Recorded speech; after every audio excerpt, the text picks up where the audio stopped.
l'une des ruses de l'ennemi à la fin des temps, l'apôtre Jean va parler de cela. L'apôtre Jean va dire, lorsque l'antichrist va se manifester, il va renier le Christ venu dans un corps de chair. Il va vouloir vous faire croire qu'il n'y a aucun moyen qu'un être qui a un corps de chair soit un avec Jésus-Christ. Or, le seul moyen, la base, la fondation pour que tu aies le repos, c'est que tu acceptes ton union et ton unicité avec Jésus-Christ. Pourquoi? Parce que c'est la seule personne et c'est la première personne qui, en venant dans ce monde de tourment, a servi à l'autorité de Satan, a joui du repos.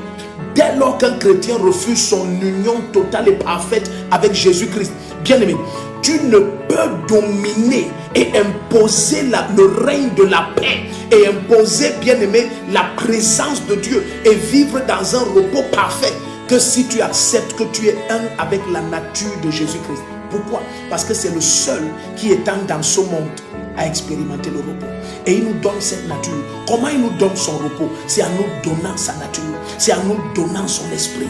Et pendant qu'on avance pour voir les 7 guerres qu'il faut mener, je te dis la chose fondamentale, c'est celle-ci. Et l'apôtre Paul va dire dans 2 Corinthiens 10 à partir de verset 5, il va dire, nous renversons les forteresses, toutes les pensées qui s'exaltent contre la connaissance du Seigneur, toutes les pensées qui s'exaltent, toutes les forteresses de pensée, tout ce qui religieusement te fait croire que c'est pieux de dire, je ne suis rien, je ne suis qu'un simple pécheur. Non, tu étais un simple pécheur et le sang de Jésus t'a racheté. Tu n'étais rien, mais Jésus, en habitant en toi, a fait de toi son habitation, a fait de ton corps son temple, et il est un esprit avec toi. Celui qui s'attache au Seigneur est un esprit avec lui. Tu n'étais rien hier, mais maintenant le Seigneur t'a donné sa gloire. La gloire que le Père m'a donnée, je vous l'ai donnée. Tu n'étais rien hier, mais maintenant tel il est, tel tu es aussi dans ce monde. Donc bien aimé, tu n'étais rien hier, mais en Christ, il t'a qualifié, il t'a rendu digne d'avoir part à l'héritage des saints dans la lumière. Tu n'étais rien hier, mais maintenant tu es la justice de Dieu en Christ Jésus. Tu n'étais rien hier, mais maintenant le Seigneur a fait de toi la prunelle de ses yeux. Tu n'étais rien hier, mais maintenant le Seigneur t'a fait asseoir en Christ